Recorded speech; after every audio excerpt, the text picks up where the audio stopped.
ग्रंथों में यह चर्चा आती है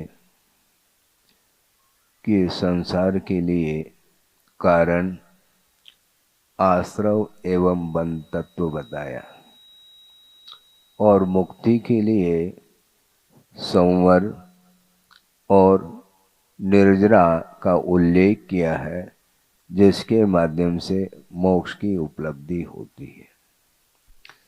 लेकिन विशेष बात आपके सामने रख रहा हूं कि एकांत से बंध संसार के लिए कारण नहीं है।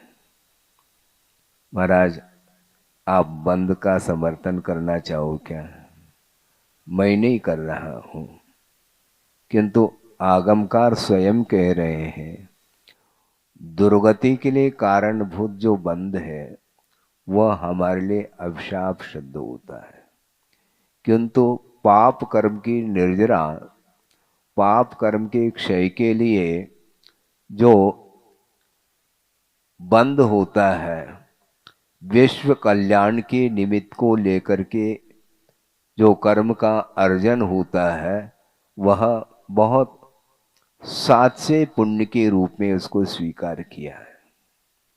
और सभी कर्मों में अच्छे कार्य यदि कोई कर्म है तो वह तीर्थंकर प्रकृति का है। तीर्थंकर प्रकृति का जो बंध होता है वह सम्यक दृष्टि ही करता है, और वह सम्यक दृष्टि असंयम की भूमिका में भी कर सकता है और संयम की भूमिका में भी कर सकता है। और वह तीर्थंकर प्रकृति के बंध के कारण उसका जब उदय होता है तो उस समय समो शरण की रचना होती है। और समो शरण की रचना इंद्र की आज्ञा से कुबेर के द्वारा समो शरण की रचना होती है। और उसमें 12 सभाएं हुआ करती हैं और उसमें असंख्य देवी देवताएं वहां पर उपस्थित रहते हैं और वहां पर चक्रवर्ती भी उपस्थित रहता है। अन्यान्य और राजा महाराजा सारे सारे उपस्थित रहते हैं। दिव्य ध्वनि के माध्यम से जो देशना होती है प्रभु की, उस देशना को सुनने के लिए लालायित है। ये सारा का सारा आकर्षण या वैभव ये किसका प्रतिफल है, किसका परिणाम है? यह बंध का परिणाम है। किंतु वह बंध संसार को काटने के लिए कारण सिद्ध होता है। इसलिए आचार्य कहते हैं आपको बंध यदि इष्ट है तो उस प्रकार का बंध करो जिसके माध्यम से स्वयं भी भव समुद्र से पार हो सकता है और उनके निमित्त से असंख्यात जीवों का भी कल्याण होता है। इस प्रकार सात से जो शुभात्मक जो कर्म है उसका आश्रव हमारे लिए इष्ट है। किंतु जो पाप कर्म है वह जिन परिणामों के माध्यम से उसका आश्रव अथवा बंध होता है, उससे बचने के लिए आगमकार बार बार उपदेश देते हैं। और यह संसार नश्वर है, शाश्वत नहीं है। सांसारिक जो संपदा वैभव है वह कभी भी अविनश्वर नहीं हो सकता, किंतु वह नश्वर है, नष्ट होने वाला है। इस प्रकार गाढ़ श्रद्धान करने की आवश्यकता है। आप छोड़ो अथवा न छोड़ो, किंतु श्रद्धान का विषय तो बनना चाहिए कि सांसारिक भोग्य वस्तु कभी भी अविनश्वर नहीं हो सकती है। इसलिए उसके प्रति जो इच्छा है, उसके प्रति जो आसक्ति है, उसको कम करने के लिए बार बार उपदेश दिया जाता है। और वस्तुतः आश्रव को रोकने के लिए कौन कौन से कारण हो सकते हैं और आश्रम के लिए कौन कौन से कारण हो सकते हैं। मन वचन काय की चेष्टा के माध्यम से पुण्य का भी अर्जन होता है और मन वचन काय की प्रवृत्ति के द्वारा पाप का भी अर्जन होता है। आपको कौन सा इष्ट है, पाप का अर्जन करना चाहो क्या पुण्य का अर्जन। महाराज हम तो पुण्य का अर्जन करना चाहते हैं, बहुत अच्छी बात है, किंतु पुण्य के फल के प्रति यदि आसक्ति कम नहीं करोगे तो पुण्य का अर्जन संभव नहीं है। हाँ, पुण्य के फल के प्रति जो आसक्ति है, गृद्धता है, उसको यदि कम नहीं करोगे तो कभी भी साथ से पुण्य का अर्जन संभव नहीं है। आगम का उल्लेख है। आप क्या चाहो और पुण्य के फल के प्रति उपेक्षा का भाव जिस समय होता है तो उस समय उसके दृष्टि में वह संसार नश्वर दिखाई देता है, अन्यथा नहीं। अनंत काल से संसारी प्राणी इसी जगत में परिभ्रमण कर रहा है, किंतु वह परिभ्रमण क्यों कर रहा है जगत में, वह जगत नहीं है, जागता नहीं है। जो जागता है संसार में रहते हुए वही उस संसार से पार हो सकता है, ऐसा कहा है। एक प्रार्थना के रूप में एक श्लोक आपके सामने रखा जा रहा है और उस प्रार्थना को सुनकर के जो गुरु क्या उपदेश देते हैं, किसका आलम्बन लेना चाहिए, इसका भाव एक श्लोक में आपके सामने रखा जा रहा है। अपार संसार समुद्र मध्य, सुना आपने, अपार संसार समुद्र मध्य निमज्जतो में शरणम किमस्ति, गुरो कृपालो कृपया वदैत तो विश्वेश पादाम्बुज दीर्घ नौका। अंतिम चरण में उन्होंने किसका आलम्बन लेना चाहिए इस विषय को रखा है कि शिष्य ने प्रार्थना की है, हे भगवान अपार संसार समुद्र मध्य निमज्जतः, जिसका कोई पार नहीं है, ऐसे अपार संसार रूपी समुद्र में मैं डूब रहा हूं और मेरे लिए हे भगवान कृपा करके बताओ मैं किसका आलम्बन लेऊं, किसके शरण में जाऊं। इस प्रकार वह प्रार्थना करता है तो गुरु कहते हैं, ये ध्यान रखो, गुरु ने ये नहीं कहा कि मेरा आलम्बन ले लो, है? गुरु ने कह सकते हैं मेरा आलम्बन ले लो, नहीं, गुरु कृपालो कृपया वदैत, हे स्वामिन आप मुझे बताओ किसका मैं आलम्बन लेऊं। तो आचार्य कहते हैं विश्वेश पादाम्बुज दीर्घ नौका। विश्वेश बोलते हैं तीन लोक के नाथ, तीन लोक के स्वामी प्रभु, उनके चरण कमल रूपी विशाल जो नौका है उसका आलम्बन ले लो तो बिल्कुल एक क्षण में समुद्र, भव समुद्र से पार हो सकते हो। कहना चाहिए था गुरु को मेरा आलम्बन ले लो, नहीं कहेंगे वो, क्योंकि गुरुओं में जो गुरु होते हैं परम गुरु वे प्रभु हुआ करते हैं, क्योंकि प्रभु का आलम्बन लेकर के ही गुरु बनते हैं। किंतु ये ध्यान रखो पहले लघु बनने का पुरुषार्थ करो। हर व्यक्ति गुरु बनने का भाव रखता है, किंतु ये ध्यान रखो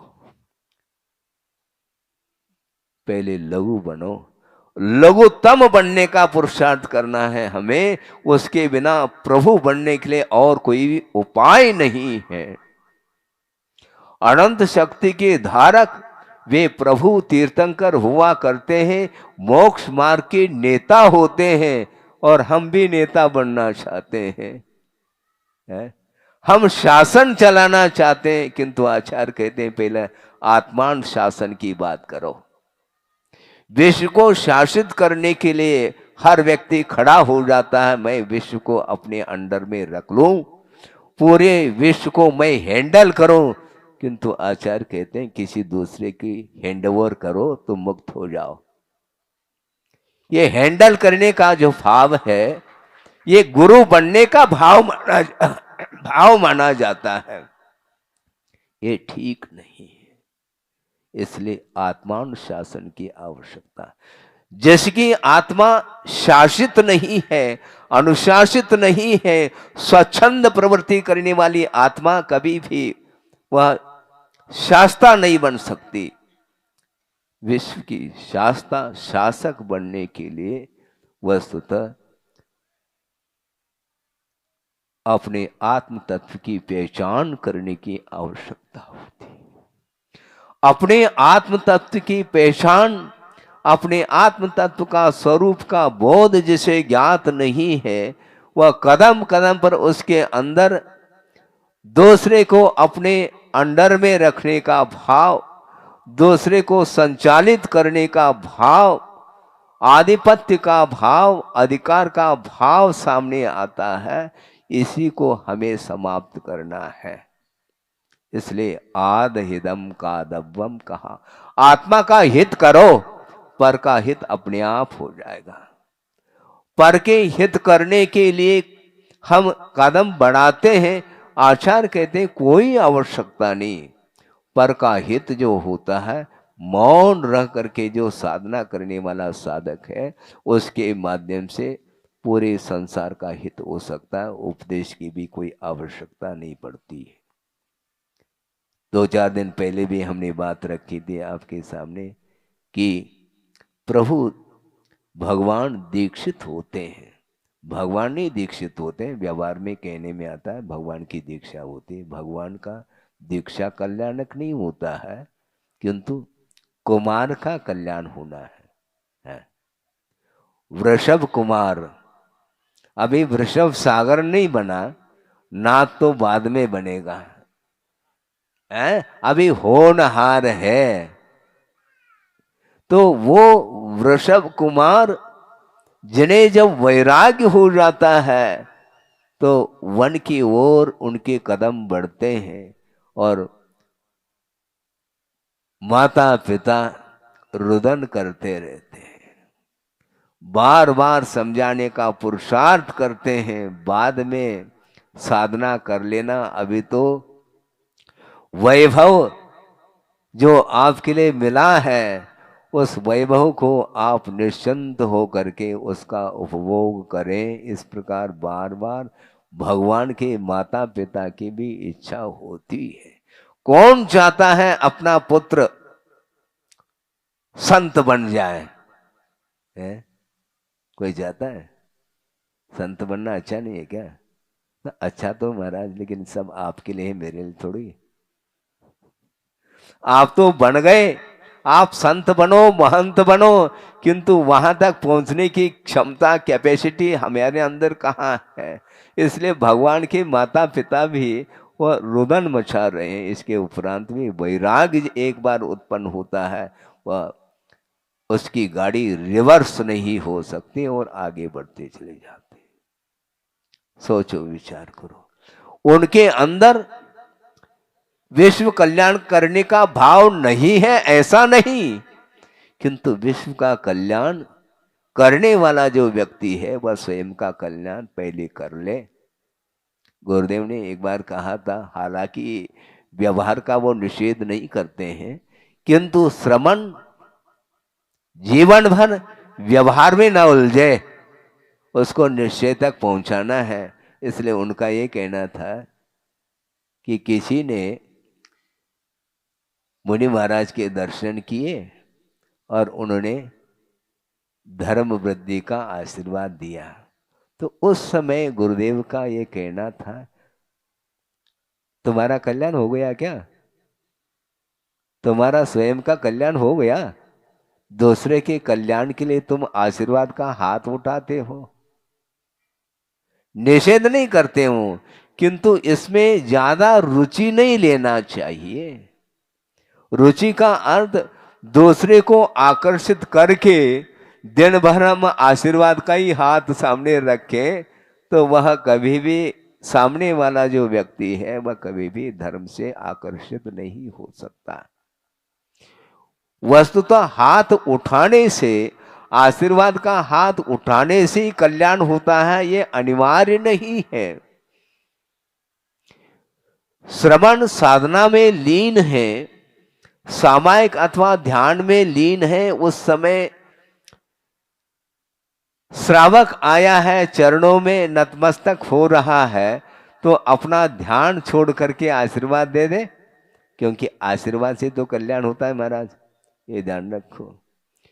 ये जब बाहर आते हैं ध्यान से उस समय यह प्रसंग आता है, किंतु विश्व को भूल करके जो अपने आत्मा में लीन होता है, अपने परमात्मा तत्व को प्राप्त करने के उद्देश्य को लेकर के वह विश्व को भूलना चाहता है, तो विश्व को भूलने वाला व्यक्ति ही अपना आत्मा का भी कल्याण कर सकता है और विश्व का भी कल्याण कर सकता है। इसलिए वृषभ कुमार को वैराग्य हो गया और वह दीक्षित हो जाते हैं, किंतु दीक्षित होने के उपरांत वह मंच पर बैठ करके माइक के सामने अच्छे आराम से 1 घंटा निवेदन करने के लिए प्रतिदिन आते हैं, तो उनको आकर्षित करना चाहिए नहीं। महाराज वो दुकान नहीं चलाना चाहते हैं क्या? वो दुकान चलाना नहीं चाहते हैं क्या? दुकान तो चलाना चाहते हैं लेकिन फुटकर नहीं, ये ध्यान रखो। वो होलसेल व्यापारी है, इसलिए उन्होंने सोचा 2-4 व्यक्तियों के कल्याण करने के लिए बाहर बार बार आने की अपेक्षा हम भीतर ही रहे, और केवल ज्ञान जब उत्पन्न होगा और समोषण की रचना होगी और असंख्यात जीवों का कल्याण एक साथ हो जाएगा। आप कल्याण की बात करते हैं, विश्व कल्याण की बात करते हैं, तो गुरुदेव का ये कहना है, पहला लघु बनना सीखो, गुरु अपने आप बन जाता है। गुरु बनाया नहीं जाता है, गुरु बनता है। योग्यता उसके अंदर गुरु के प्रति समर्पण भाव के माध्यम से ही उसमें गुरुत्व आ जाता है, और उस योग्यता को दे करके ही गुरु पद देते हैं। गुरुदेव ने कहा था, दीक्षा ली जाती है और पद दिए जाते हैं योग्यता अनुसार। दीक्षा दी नहीं जाती, दीक्षा तो ली जाती है, किंतु समय पर उसकी योग्यता जब सामने आती है तो पद लिए नहीं जाते, पद दिए जाते हैं। हाँ, पद लेने की इच्छा रखने वाला व्यक्ति कभी गुरुत्व को प्राप्त नहीं कर सकता। ये पद क्या है? अरे मोक्ष पद प्राप्त ये फलम निरूपामिति स्वाहा आप लोग कर रहे हो, तो मैं कौन सा पद चाहूं? मुझे बताओ। मुझे मोक्ष पद चाहिए, और वो मोक्ष पद धीरे धीरे मिलता है? मोक्ष पद जो मिलता है वह धीरे धीरे मिलता है, आकुलता के कारण वह पद नहीं मिल सकता है। इसलिए पहले लघुत्व बनो, लघुता से प्रभुता मिले, और प्रभुता से प्रभु दूर। क्या कहा? लघुता से तो प्रभुता मिले, किंतु प्रभुता से प्रभु दूर होते चले जाएंगे। ध्यान रखो, मैं बड़ा बनूं, इस प्रकार का भाव हमेशा प्रभु से उसको दूर रखता है। इसलिए प्रभु के सन्निकट पहुंचने के लिए लघु बनने की आवश्यकता है। लघुतम बनिए आप। है हमें याद नहीं है, जब याद आ जाए हम बता देंगे। अभी तो हम इतना कहना चाहते हैं कि लघु बनना सीखो, और उस प्रसंग को आपके सामने हम रखना चाहते हैं उदाहरण के रूप में। छोटा सा प्रसंग कि बहुत सारे आपने फूल देखे होंगे बगीचे में, विभिन्न प्रकार के फूल खिले हैं और अनेक प्रकार के रंग बिरंगे हैं और सुगंधी महक रही है, चारों ओर वातावरण सुगंधित हुआ है, किंतु आपने एक फूल को देखा, कौन सा? उसमें सुगंधी नहीं है,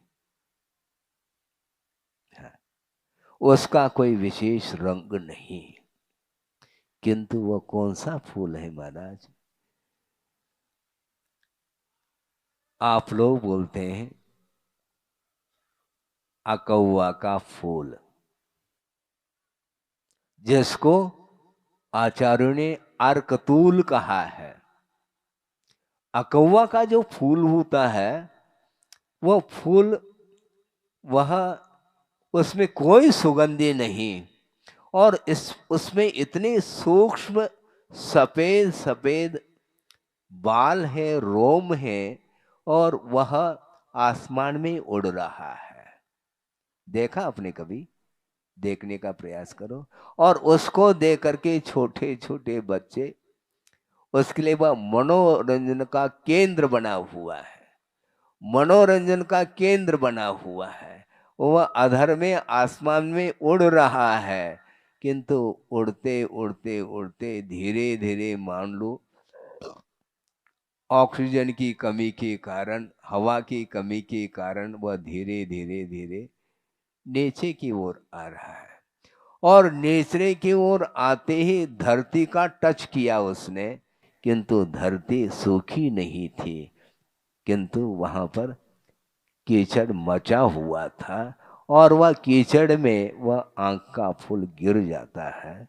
अकौवा का फूल, उसके उड़ने का जो स्वभाव था वह समाप्त हो गया। क्यों?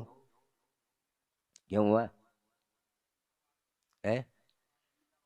वह करदम में गिर गया, तो उड़ने का स्वभाव समाप्त हुआ।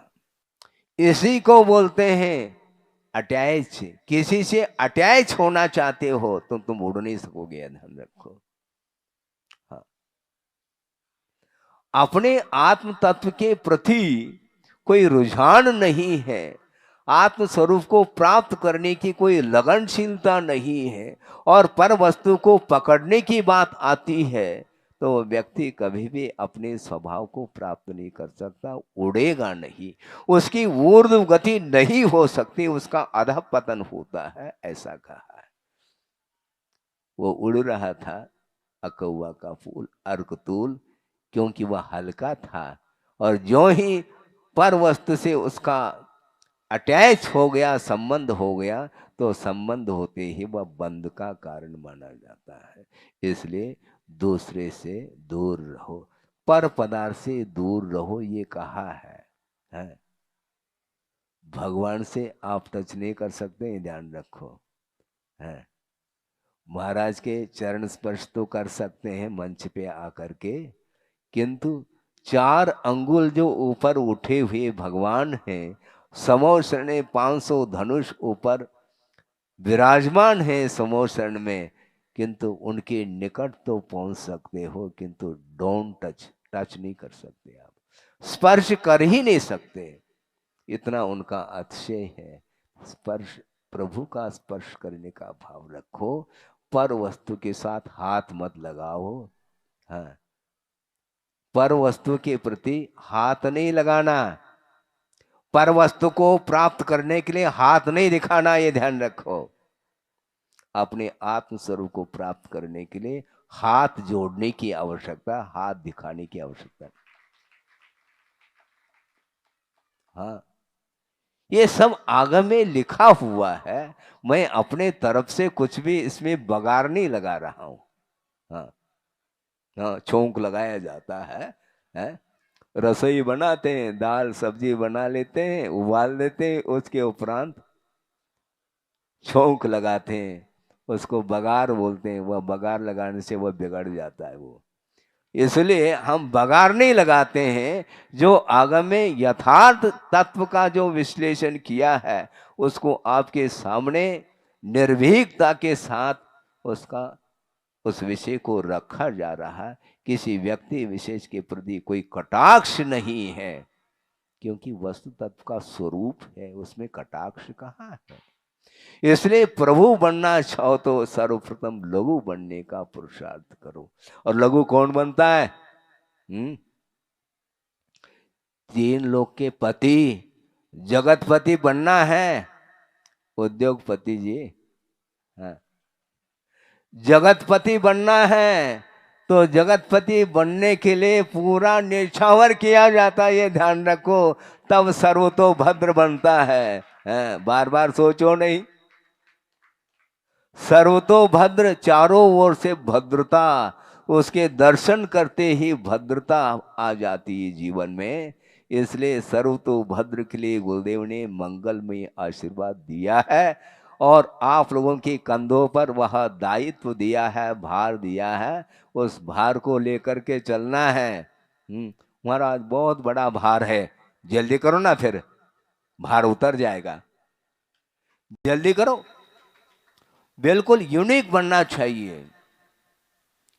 अपनी हवेली को बनाने के लिए करोड़ों अरबों रुपए खर्च करते हो और जिनालय, जिनेन्द्र भगवान का वह आलय अर्थात मंदिर है जिसमें जनबिंब को स्थापित किया जाएगा, तो उस मंदिर को इतना डेकोरेट करना चाहिए, तीन लोक में उस प्रकार का कोई मिसाल देखने में नहीं आना चाहिए। इसलिए तीन लोक के नाथ बनने के लिए जो लौकिक जो संपदा है, वैभव है, उसको जीर्ण तृण के समान समझ करके वो वृषभ कुमार निकल गए हैं और आपको निकलने के लिए पाठ दिया है, ये ध्यान रखो। इसी प्रकार सबको निकलना है एक दिन, इंदौर को खाली करना है, इंदौर में रहना नहीं है। इंदौर में रहो किंतु जिनालय में रहो, तो जिनालय में रहने से ही निज घर में आता है, उसके बिना संभव नहीं। इसलिए अपने को बहुत शांति के साथ विषयों और कषायों से ऊपर उठ कर के सभी जीवों के प्रति साम्य भाव रखते हुए चलेंगे तो निश्चित रूप से राग द्वेष उत्पन्न एक क्षण के लिए भी नहीं हो सकते। आप नीचे बैठे हैं, मैं ऊपर बैठा हूं, ये सब विकल्प के लिए जड़ है, विकल्प के ये कारण है और कुछ नहीं इसमें। ये ठीक है, व्यवहार है। जो भक्त होता है वो हमेशा नीचे बैठता है और जो भगवान होता है वो ऊपर बैठता है, किंतु भगवान ने ये नहीं कहा कि मुझे तुम भगवान कहो, कहा है क्या? लेकिन हम कहलवा रहे हैं मैं भगवान हूं, हम कहलवा रहे हैं हम बड़े हैं। तुम क्यों कहलवा रहे हो? दूसरे के कहने से हम थोड़े बड़े बन गए, हम अपने आप में साधना के तौर पर बड़े बनते हैं। दूसरा कहे ठीक, न कहे तो ठीक। इसलिए आगमकारों का ये कहना है कि प्रभु पूज्य बने हैं किंतु आपकी पूजा से नहीं बने। आप भगवान की, प्रभु की पूजा करते हो, उसके माध्यम से तुम्हारा जो प्रभुत्व, जो शक्ति है वो उद्घाटित हो सकती है। उस उद्देश्य को लेकर के प्रभु की आराधना की जाती है। प्रभु की आराधना उपासना के पीछे और कोई भी उद्देश्य नहीं रहता है और नहीं रहना चाहिए। इसलिए षोडश कारण भावना के माध्यम से तीर्थंकर प्रकृति का बंद किया था और वह जब उदय को प्राप्त होता है तो केवल ज्ञान होता है। तो मैं ये कह रहा था कि वृषभ कुमार ने दीक्षा, स्वयं दीक्षा ली, किंतु एक दिन भी उपदेश देने का भाव उनके अंदर नहीं रहा। क्यों? पहले हम साधना कर लें।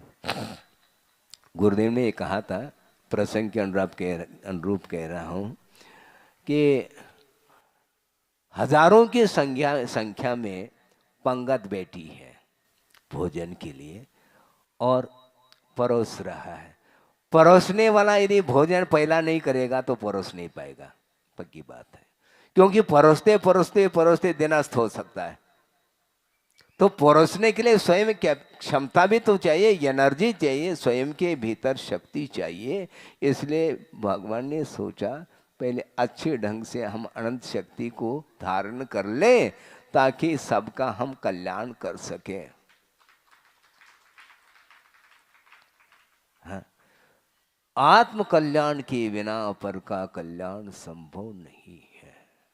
हाँ, क्योंकि हमने बुंदेलखंड में ही ये उक्ति पढ़ी थी, पर उपदेश कुशल बहुतेरे। बहुत लोग जो है कुशल हो सकते हैं दूसरे को उपदेश देने के लिए। ये कला है, प्रवचन की एक कला है, और इस कला से पूरी सभा को बांध सकता है और पूरी सभा को केंद्रित कर सकता है, मंत्र मुग्ध कर सकता है। किंतु ये ध्यान रखो, ये कला है। इस कला के माध्यम से कल्याण नहीं होता। इस कला से हमें ऊपर उठना है, पुण्यार्जन करने की, साथ से पुण्यार्जन करने की कला जिसके जीवन में नहीं है तो वह कभी भी कल्याण कर नहीं सकता है। हाँ, 72 कलाएं होती हैं पुरुष की, और स्त्री की कितनी? 64।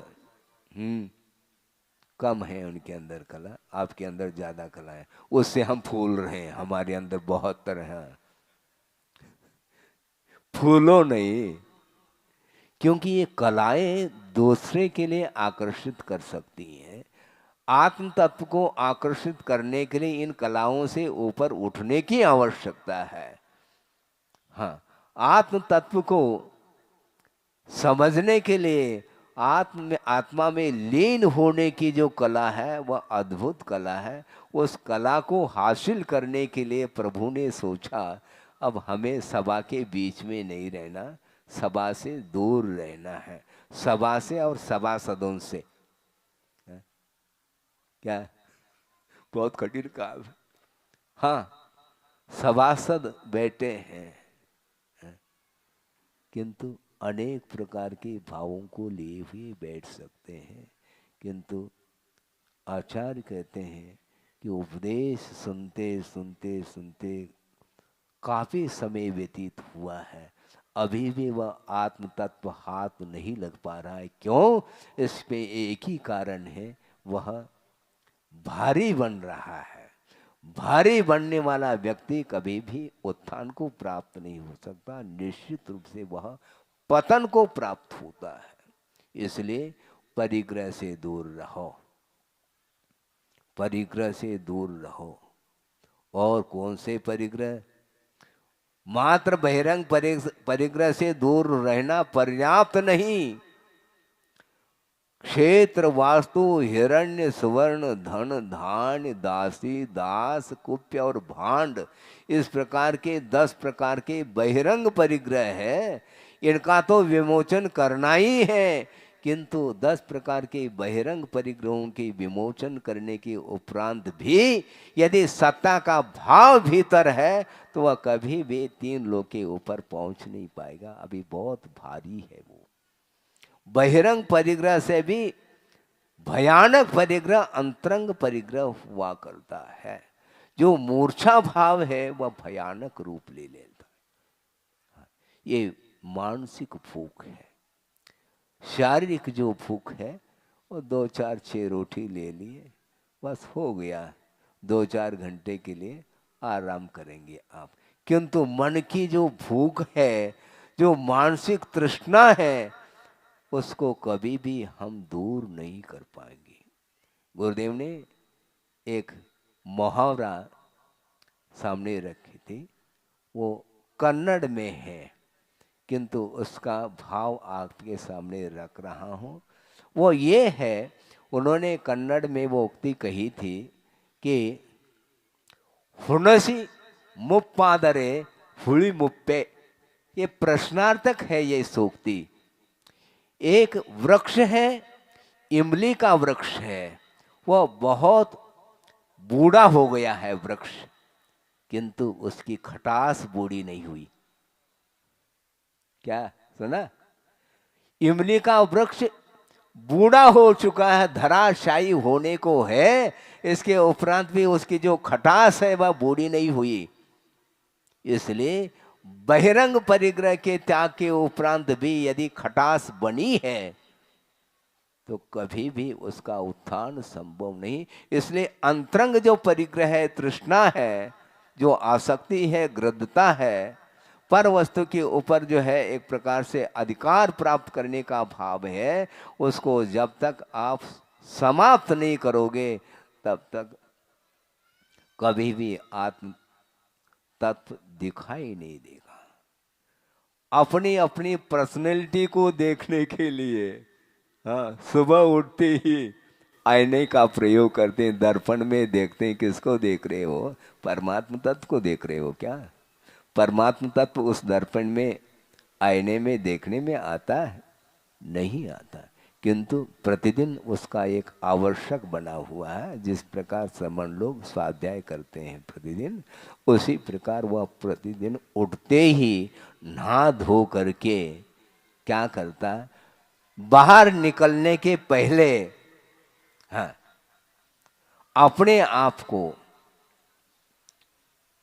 अपने लिए नहीं, मैं दूसरे के लिए किस प्रकार, मुझे कोई देखेगा तो लगना चाहिए, अपना एक अलग अस्तित्व देखने में आना चाहिए दुनिया के बीच में। इसलिए वह आईने में देखता है और शरीर को और अलंकृत करता है वस्त्राभूषणों से। वस्त्र अलग है, आभूषण अलग है, आभरणों के माध्यम से उस शरीर को वह डेकोरेट कर रहा है, अलंकृत कर रहा है। किंतु आचार्य कहते हैं किसको अलंकृत कर रहे हो? सोचो, विचार करो। यह शरीर नश्वर है और इसके पीछे क्या क्या कर लेता है उसके दिमाग में बात उतरती नहीं। प्रतिदिन का यह क्रम है, आप नहा लो, धो लो, अनेक प्रकार के सुगंधित वस्तुओं का इस्तेमाल करने के उपरांत भी वह शरीर पसीने से तर हो जाता है तो वह शरीर बदबू मारता है। शरीर से सुगंधी नहीं फूटती। तुम इतर लगा हो, कुछ भी लगा हो, इतर तितर बितर हो जाएगा उस पसीने के कारण। इसके उपरांत भी प्रतिदिन वही कार्य जारी है उसका। इसी को बोलते हैं पर वस्तु के प्रति जो लगाव है। पर वस्तु का स्वरूप उसको ज्ञात नहीं है। संसार का स्वरूप क्या है, शरीर का स्वरूप क्या है, आत्मा का क्या स्वरूप स्वभाव है, इसके विषय में जब तक आप सर्वांगीण अध्ययन नहीं करेंगे, और मात्र अध्ययन ही नहीं करना, अध्ययन करके वो शरीर से अपने आत्म तत्व को पृथक करने के लिए साधना नहीं करेंगे, तब तक आप पर वस्तु को भूल नहीं पाएंगे। अहिंसा परमो धर्म की जय।